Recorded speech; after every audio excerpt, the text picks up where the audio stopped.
நம்ம என்ன வீடியோ பார்க்க போகிறோம்னா, இந்த வீடியோ கண்டிப்பாக வந்து ஸ்கிப் பண்ணாதீங்க. இந்த வீடியோ யாருக்காகனா, புதுசாக ஆடு வளர்க்க போகிறாங்க இல்லையா, அவங்களுக்காக தான். ஏன்னா இந்த விஷயத்தை கண்டிப்பாக வந்து தெரிஞ்சுக்கணும்.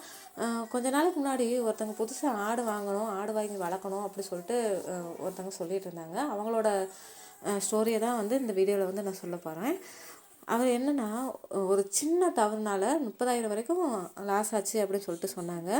ஆடு வளர்க்குறவங்க, ஆடு வாங்க பிளான் பண்ணுறவங்க கண்டிப்பாக வந்து இந்த வீடியோவை கண்டிப்பாக 8 நிமிஷம் வரைக்கும் லாஸ்ட் வரைக்கும் பாருங்கள். இது வந்து உங்கள் முடிவை கூட மாற்றலாம். அதாவது கிராமத்தில் ஆடு வளர்ப்புங்கிறது சாதாரணமாக நினைக்கிறோம். ஓகேங்களா? ஆடு தானே, மேய்ச்சிக்கலாம் போதும் அப்படின்னு ஆரம்பித்தா அதுதான் உங்களோட ஃபஸ்ட்டு தவறு. ஓகேங்களா? இந்த வீடியோ ஒரு ஆடு பற்றி மட்டும் கிடையாது, ஒரு விவசாயியின் வாழ்க்கை பற்றி தான் இந்த வீடியோவில் ஃபுல்லாக சொல்ல போகிறேன். ஸ்கிப் பண்ணாதீங்க, லாஸ்ட் வரைக்கும் பாருங்கள். அவரே சொல்கிற மாதிரி இந்த வீடியோவுக்கு நான் ஒரு இது சொல்கிறேன். அந்த ஆட்டை வாங்கும்போது மனசுக்குள்ளே ஒரு சந்தோஷம். இது வந்து ஒரு நல்ல பால் வளருள்ள ஆடு, சீக்கிரம் வளரும், லாபம் நல்லா கிடைக்கும் அப்படின்னு சொல்லிட்டு எல்லாருமே சொன்னாங்க. வாங்குறவங்க எல்லாமே சொல்லுவாங்க இல்லையா, அதே மாதிரி தான் அவரும் பார்த்து வாங்கியிருக்காரு. ஆனால் நான் கேட்காத ஒரே ஒரு கேள்வி தான் என்னை நஷ்டத்துக்கு கொண்டு போச்சு. இந்த ஆட்டுக்கு முன்னாடியே தடுப்பூசி போட்டிருக்காங்களா அப்படிங்கிறது கேட்டால் தெரியல. அவருக்கு வந்து தெரியல. ஃபஸ்ட்டு மாதம் ஃபுல்லாக எந்த பிரச்சனையும் கிடையாது. அதுக்கப்புறம் பார்த்திங்கன்னா அந்த ஆடு வந்து சாப்பிடாம தனியாக நிற்க ஆரம்பிச்சிச்சு. ஃபஸ்ட்டு வாங்கி வளர்க்குறவங்க அப்படின்னா என்னென்னு தெரியுமா? கண்டிப்பாக தெரியாது. அதனால் டாக்டர்கிட்ட கூப்பிட்டு என்னாச்சு அப்படி சொல்லிட்டு கேட்கும்போது, இந்த மாதிரி இந்த ஆட்டுக்கு வந்து தடுப்பூசி போடலை, இதுக்கு முன்னாடி தடுப்பூசி போடலை அப்படின்னு சொல்லியிருக்காங்க. சொன்னாலுமே அவருக்குமே பெரிய ஷாக்காக இருந்திருக்கு. அந்த நேரத்தில் பணம் போனது கூட வழி கிடையாது, நம்பிக்கை உடைஞ்சது தான் அதிக வலி. வீட்டில் கேள்வி, எதுக்கு இந்த ஆடு, யார் சொன்னா வாங்க அப்படின்னு சொல்லிட்டு எல்லாருமே கேட்பாங்க. ஏன்னா நம்ம வீட்லேயும் கேட்பாங்க இல்லையா. ஏன்னா காசு ஃபுல்லாக அவங்க தான் கொடுத்துருப்பாங்க, வீட்டில் உள்ளவங்க தான் கொடுத்துருப்பாங்க, ஹெல்ப் பண்ணியிருப்பாங்க நம்மளுக்கு. அப்படின்ற போது அவங்க எல்லா விஷயத்தையும் நம்மக்கிட்ட கேட்பாங்க. இப்போ நம்ம உண்மையை பேசலாமா? ஆடு வளர்ப்பு லாபமா? கண்டிப்பாக லாபம்தான், ஆனால் அறிவு இருந்தால் மட்டும். அதாவது ஒரு ஸ்மார்ட் ஃபார்மர் என்ன செய்வாங்க, லாப கணக்கு மட்டும் போட மாட்டான், நஷ்டம் வராத மாதிரி பிளான் பண்ணுவான். லாபம் வந்து ஸ்லோவாக தான் வரும், நஷ்டம் வந்து ஃபாஸ்ட்டாக வரும். அது வந்து நம்ம கவனிக்கிறத பொறுத்து. ஒரு பெண்ணாடு ஒரு வருஷத்தில் எவ்வளோ லாபம் தரும் அப்படி சொல்லிட்டு எல்லாருமே சொல்லுவாங்க. ஏன்னா நானே ஒரு வீடியோ போட்டிருக்கேன் எவ்வளோ லாபம் தரும் அப்படின்னு சொல்லிட்டு. இது வந்து சரியாக பார்த்துப்பாங்கல்ல, அவங்களுக்கு வந்து கண்டிப்பாக நல்லாவே தெரியும். ஆனால் ஒரு ஸ்மால் மிஸ்டேக் தான் ஒரு நாளில் எவ்வளோ எடுத்துக்கும்னு யாரும் சொல்ல மாட்டாங்க.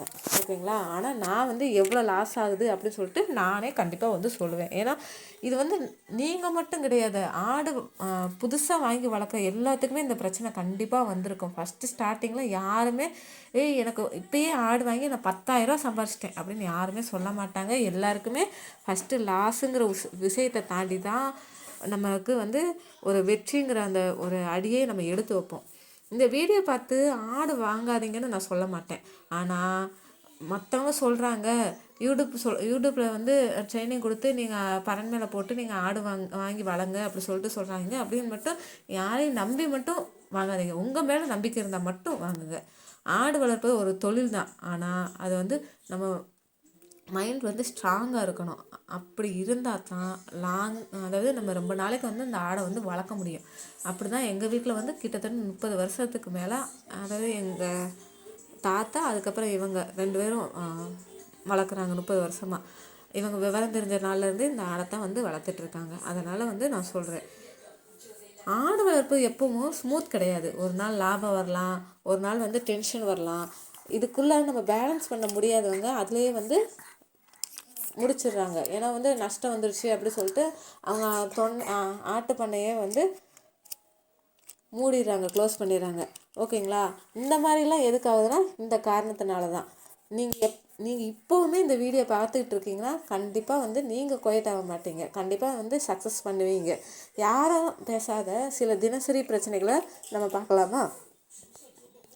என்னென்னா, சில பேர் ஒரு 100 ஆடு வாங்கிட்டு, ஏன்னா இது வந்து நாங்கள் நேரில் பார்த்த விஷயந்தான். 100 ஆடு வாங்கிட்டு அவர் என்ன செஞ்சார்னா, மேய்ச்சலுக்கு வந்து வேறு சம்பளால் போட்டு விட்டுட்டாங்க. பார்த்தா என்னென்னா கொஞ்ச நாள்லே ஒரு சில ஆடுகள் வந்து அது இறக்குறக்கூடிய சூழ்நிலைகள் வந்து ரொம்ப வந்துருச்சு. உடனே வந்து ஏன் இப்படி அப்படி சொல்லிட்டு கேட்கும்போது தான் அது வந்து சரியாக வந்து கவனிக்கலை அப்படிங்கிறது வந்து தெரிய வந்துச்சு. ஏன்னா இப்போ நம்ம ஆடுனா நம்ம வந்து ஒவ்வொன்றையும் தனித்தனியாக நம்ம கவனித்து நல்லா பார்ப்போம் இல்லையா. நம்ம சம்பளால் போட்டு வாங்கினா அவங்களாம் சரியாக கவனிப்பாங்களா அப்படின்னு சொல்கிறது சந்தேகம்தான். அதனால் சம்பளால் போட்டு நம்ம ஆள் அப்படி வந்து பார்க்கக்கூடாது. முடிஞ்ச அளவுக்கு அப்படியே பார்த்தாலும் நிறைய ஆடு வாங்கி விடாதீங்க, கம்மியான ஆடு வாங்கி விட்டாலே போதும். அதே மாதிரி பார்த்திங்கன்னா மழை வரும், வெயில் அடிக்கும், குளிர் அடிக்கும், அதே மாதிரி நோய் வரும் அந்த ஆடுக்கு. ஒரு ஆட்டுக்கு நோய் இருந்தால் பார்த்திங்கன்னா அது ஆட்டுக்கு மட்டும் கஷ்டம் கிடையாது, அது வளர்க்குறவங்களுக்கும் தான். ஏன்னா அந்த ஆடு வந்து இப்போ வாய்ப்புன்னு வந்துச்சுன்னு வச்சுக்கோங்களேன், மற்ற ஆடுகளுக்கு பரவிடும் அப்படிங்கிற ஒரு டென்ஷன் நம்மகிட்ட இருந்துக்கிட்டே இருக்கும். அதுக்கு எப்படியாவது அந்த வாய்ப்புனை நம்ம வந்து குணப்படுத்தணும் அப்படிங்கிற ஒரு மைண்ட் செட்லேயே நம்ம இருப்போம். அதனால் அது வளர்க்குறவங்களுக்கும் ரொம்ப கஷ்டம்தான். இது எல்லாத்தையும் அனுபவித்த பிறகு அவங்களுக்கு வந்து புரிஞ்சிருக்கு, ஆடு வளர்ப்பு வந்து ஒரு பணம் சம்பாதிக்கிற விஷயம் மட்டும் கிடையாது, பொறுமையாக அது கற்றுக்கிற ஒரு ஸ்கூலுன்னு சொல்லிட்டு. பொறுமை இல்லாதவன் ஆடு வளர்க்க ஆரம்பித்தா ஆடு அல்ல, அவனே ஓய்வடைவார். ஓகேங்களா. பொறுமை இருக்கவங்க தான் லாஸ்ட் வரைக்கும் ஆடு வளர்க்க முடியும். பிகினராக இருந்தால் இந்த 3 விஷயம் மட்டும் மனசில் வைங்க. ஆடு வாங்குறதுக்கு முன்னாடி நம்பிக்கையாக வாங்குங்க. என்னால் வளர்க்க முடியும், என்னால் வந்து நானே பார்த்துக்குவேன் இந்த ஆடை அப்படி சொல்லிட்டு கண்டிப்பாக வாங்கி வளங்க. உங்களால் 2 ஆடு தான் வளர்க்க முடியும்னா அவ்வளோ வளர்த்தா போதும்.